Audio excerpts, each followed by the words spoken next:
Hey everyone, Life Coach Carissa here. You might notice the ashes on my forehead today. That's because today is Ash Wednesday, and it's a day of reflection and renewal in my faith. And whether you observe it or not, I think there's something powerful about taking time to pause and reflect and realign with what truly matters in your life. And that actually ties in perfectly with today's topic. During this month of March, I'm going to be talking about a powerful theme around money mindset and financial confidence. Why?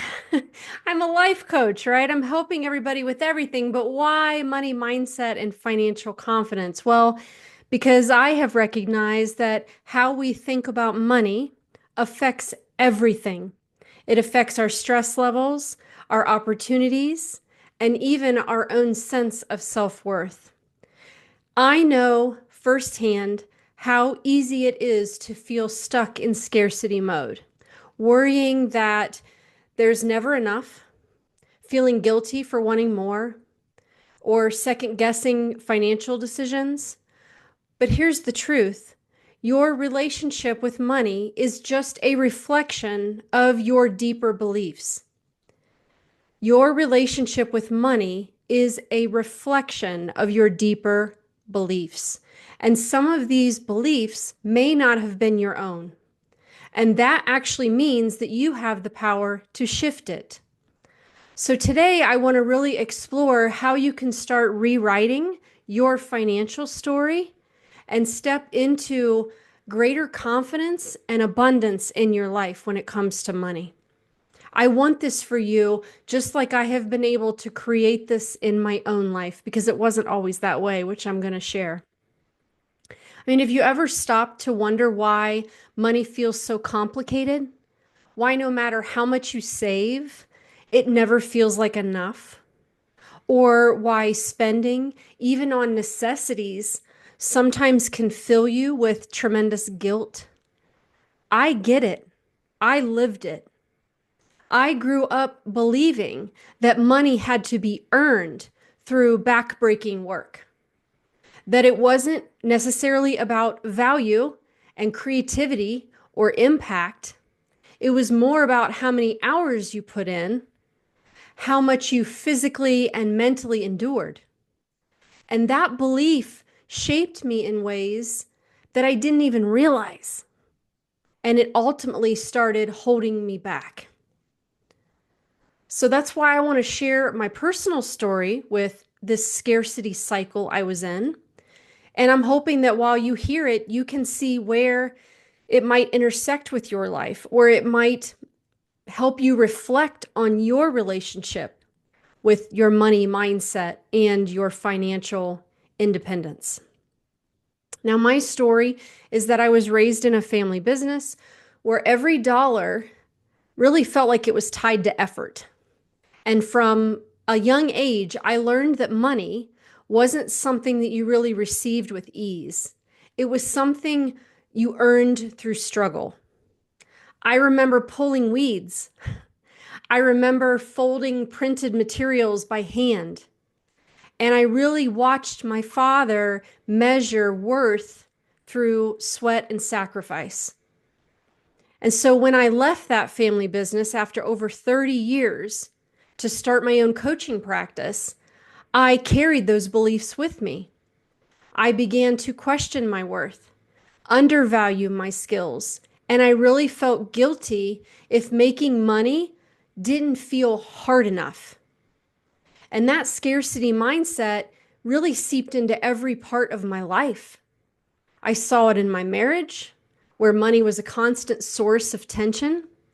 I saw it in my parenting, where my kids hesitated to tell me they were sick because they knew mom wouldn't like the doctor visits costing money.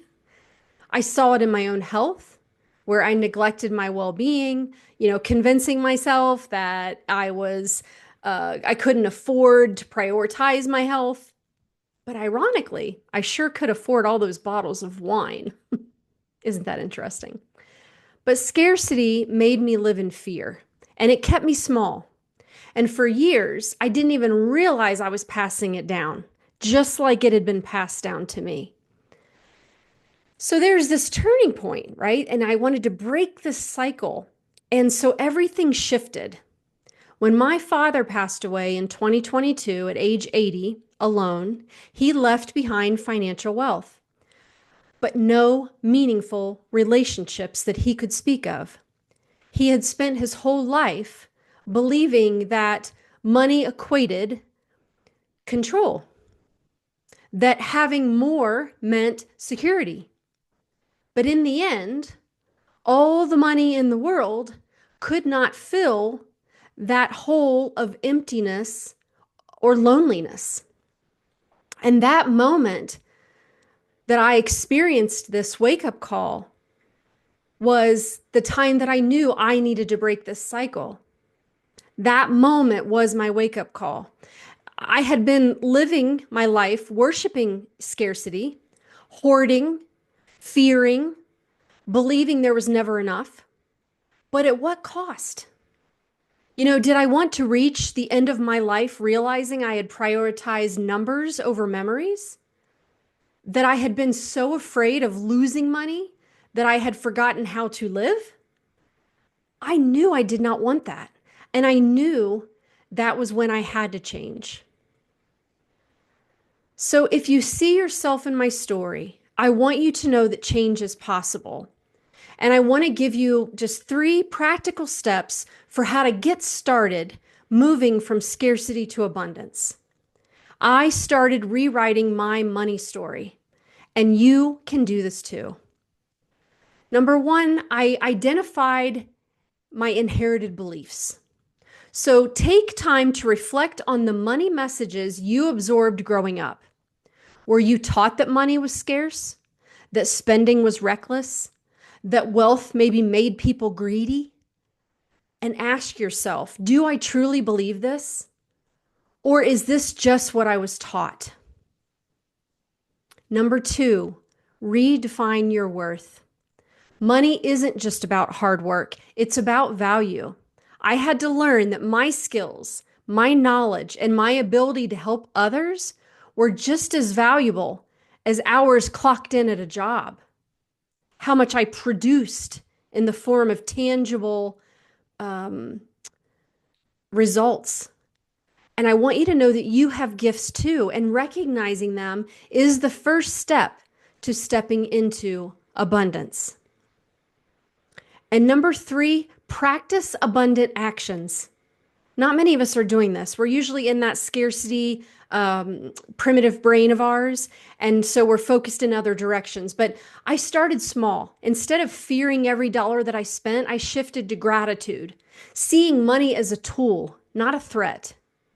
I incorporated affirmations to rewire my brain and started making decisions from abundance and not fear. And the more I did it, the more I saw that abundance isn't just about money, it's about mindset and energy and trust. And I realized that while money can provide opportunities to you, it is not something that we want to be in fear of, in scarcity of, or in lack. Because the reality is we have so many abilities that we can tap into that can create value in this world. Now, if you enjoy reading, I'll give you an extra tip. A few books that really helped me shift my money mindset. There were plenty, but I'll pick the top 3.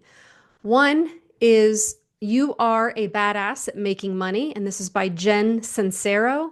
I loved the reflection questions that she had at the end of each chapter. They were crucial in my growth. Another one is A Happy Pocket Full of Money by David Gikandi. I loved that one. Just a lot of the different takeaways that he had in that book were things that I found myself repeating as affirmations. And lastly, The Psychology of Money by Morgan Housel. These were just a few books that really made a big impact on my journey. So if you want to take it a next step further, I would strongly suggest those. There are a lot out there, but those are 3 that I've come across that really made a big impact in my relationship, my money mindset.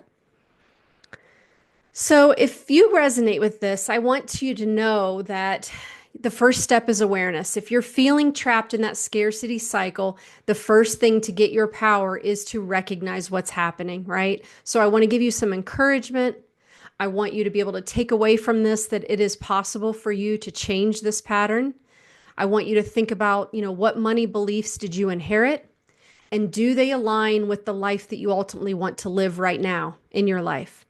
Because you don't have to wait until life forces you to change, which is what a lot of us do.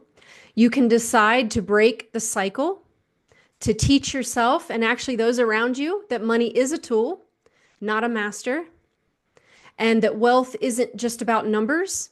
It's about peace, security, and generosity.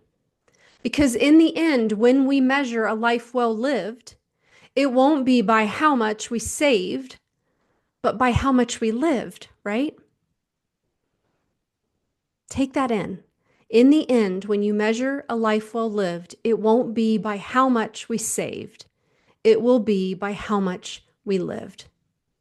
And this is a gift that we can give to our families, an emotional inheritance we can pass on to our children. This is a topic I talk about in my upcoming book that's going to be coming out, The Emotional Inheritance. All right, my friends, that's what I have for you today. If this message resonated with you, please make sure to like, subscribe, and share this with someone who maybe needs a mindset shift around money. And if you are ready to break through your financial blocks and create lasting confidence, we should talk. I don't do cookie cutter coaching. I create bold, customized strategies with you to rewrite your story. I can help you rewrite that money story and build the financial confidence you deserve for this phase of your life. So I encourage you to schedule a complimentary clarity call with me at lifecoachingwithcarissa.com. See if my high-touch coaching is the right fit for you, because I want you to always remember you are never stuck. You are simply operating from a mindset that can be rewritten, just like I have and just like countless other individuals are doing through our work. Thank you for being here. Have a beautiful day, and I will see you in the next video.